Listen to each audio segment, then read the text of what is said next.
क्या आप यूपीएससी की प्रिपरेशन कर रहे हैं लेकिन आपको समझ नहीं आ रहा है कि आपको ऑप्शनल सब्जेक्ट कौन सा लेना चाहिए? क्योंकि बहुत लोग कहते हैं सोशियोलॉजी ऑप्शनल ले लो, बहुत लोग कहते हैं हिस्ट्री ले लो, बहुत लोग कहते हैं ज्योग्राफी में नंबर अच्छे मिल रहे हो, और आप इन बातों से कंफ्यूज हो चुके हैं। आपको नहीं समझ में आ रहा है कि कौन सा ऑप्शनल सब्जेक्ट लेना चाहिए। तो आज की वीडियो आप ही के लिए है, क्योंकि आज की वीडियो में मैं आपको 5 ऐसी बातें बताऊंगी जो आपको पता होनी चाहिए अगर आप अपना ऑप्शनल सब्जेक्ट चूज करने जा रहे हैं। तो चलिए वीडियो को स्टार्ट करते हैं। वीडियो में आगे बढ़ने से पहले I would like to tell you कि अगर आप यूपीएससी मेंस की प्रिपरेशन कर रहे हैं तो आप दिशा पब्लिकेशन की जो 9 years topic wise UPSC civil services IAS mains वाली बुक है, इसको जरूर चेकआउट कर सकते हैं। इसमें आपको यूपीएससी मेंस के पिछले 9 साल के यानी कि 2013 से लेके 2022 तक के क्वेश्चन पेपर मिल जाएंगे। ठीक है, इसमें आपको इंग्लिश का जो कंपलसरी पेपर होता है उसके क्वेश्चंस मिलेंगे, एसए से रिलेटेड क्वेश्चंस मिलेंगे, और जीएस के जो पेपर 1, 2, 3, 4 होते हैं उनके क्वेश्चंस मिल जाएंगे। अब आप लोग सोच रहे होंगे कि अच्छा, क्या सिर्फ इसमें क्वेश्चंस मिल जाएंगे, क्या क्वेश्चन बैंक है? तो नहीं, ये एक प्रॉपर बुक है। इसमें आपको क्वेश्चंस भी मिलेंगे और उनका डिटेल्ड सोल्यूशन भी मिलेगा। और सोल्यूशन आपको ऐसा नहीं दिया गया है कि बहुत लंबा चौड़ा किसी क्वेश्चन का सोल्यूशन दिया गया है। सोल्यूशन भी आपको जो यूपीएससी मेन्स में जो वर्ड लिमिट या फिर जो स्पेस लिमिट होती है उसके हिसाब से आपको इसमें सोल्यूशन दिया गया है क्वेश्चंस का।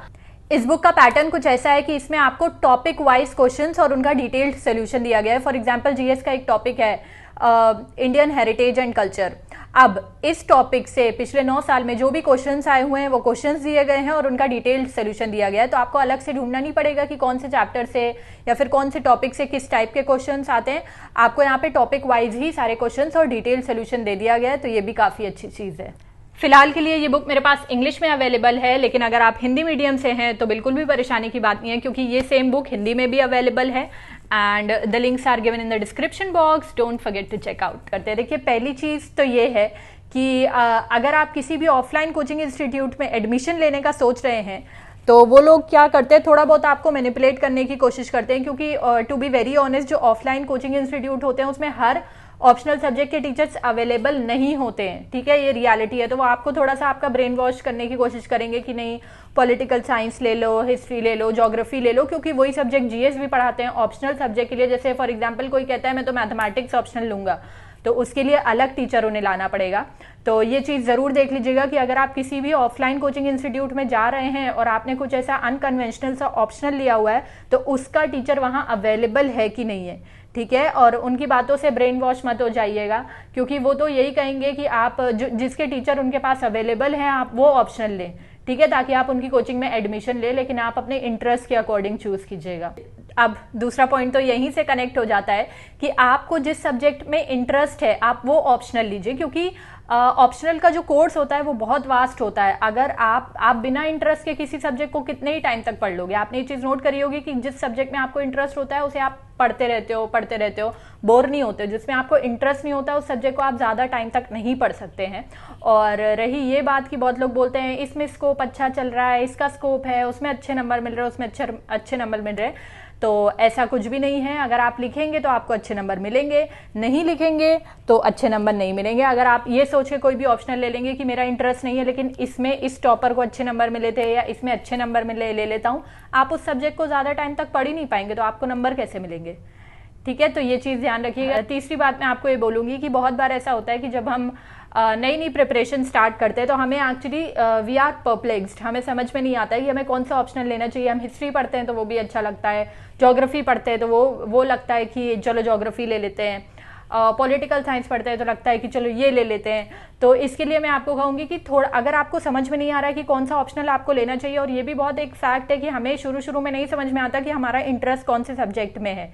ठीक है, हम कंफ्यूज होने लग जाते हैं, हमें नहीं पता चलता कि कौन सा सब्जेक्ट हमें लेना चाहिए एज एन ऑप्शनल सब्जेक्ट। तो उसके लिए आप थोड़ा टाइम पढ़ें सारे सब्जेक्ट को। जो जीएस के सब्जेक्ट हैं अगर आपको उनमें से ऑप्शनल लेना है तो थोड़ा टाइम आप पढ़ें सारे सब्जेक्ट को, और जिस सब्जेक्ट में भी आपको पढ़ने में अच्छा लगने लगे या ज़्यादा इंटरेस्ट आने लगे तो आप उसको ले सकते हैं एज एन ऑप्शनल सब्जेक्ट। ठीक है, चौथी बात यहीं से ही कनेक्ट हो जाती है कि मैं ये बोलूँगी कि अगर आप ऐसा कोई ऑप्शनल लेते हैं, फॉर एग्जाम्पल है मैथ है, या फिर बहुत लोग सोचते हैं कि हम मैनेजमेंट ले लेते हैं या फिर इंजीनियरिंग के कुछ subject as an optional subject लेते हैं, तो मैं आपको बता दूं कि उसके लिए आपको अलग से प्रिपेयर करना पड़ेगा।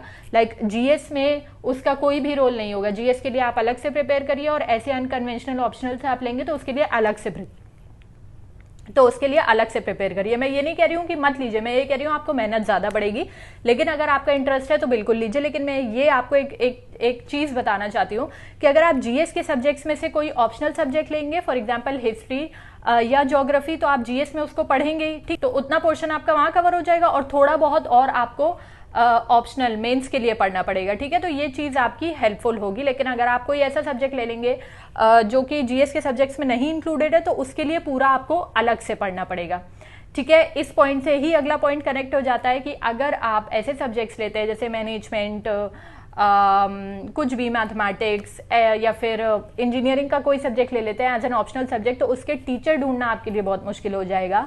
पहले आप ये सब्जेक्ट ऑप्ट करने से पहले ये चीज़ को ज़रूर पता कर लीजिए कि उस सब्जेक्ट के अच्छे टीचर्स अवेलेबल हैं या नहीं है, वेदर इट इज़ ऑनलाइन और ऑफलाइन। ऑफलाइन तो हर कोचिंग इंस्टीट्यूट में मुझे नहीं लगता कि हर सब्जेक्ट के ऑप्शनल के टीचर्स अवेलेबल होते हैं, लेकिन हाँ ऑनलाइन कुछ ऐसे इंडिविजुअल टीचर्स हो सकते हैं।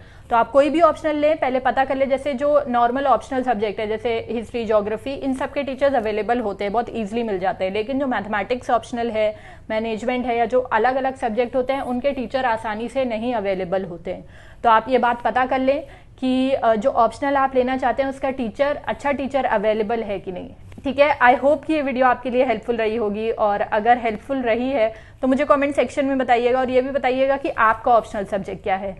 So that's it for today's video. I hope you guys are doing well. Till then, stay tuned on my channel.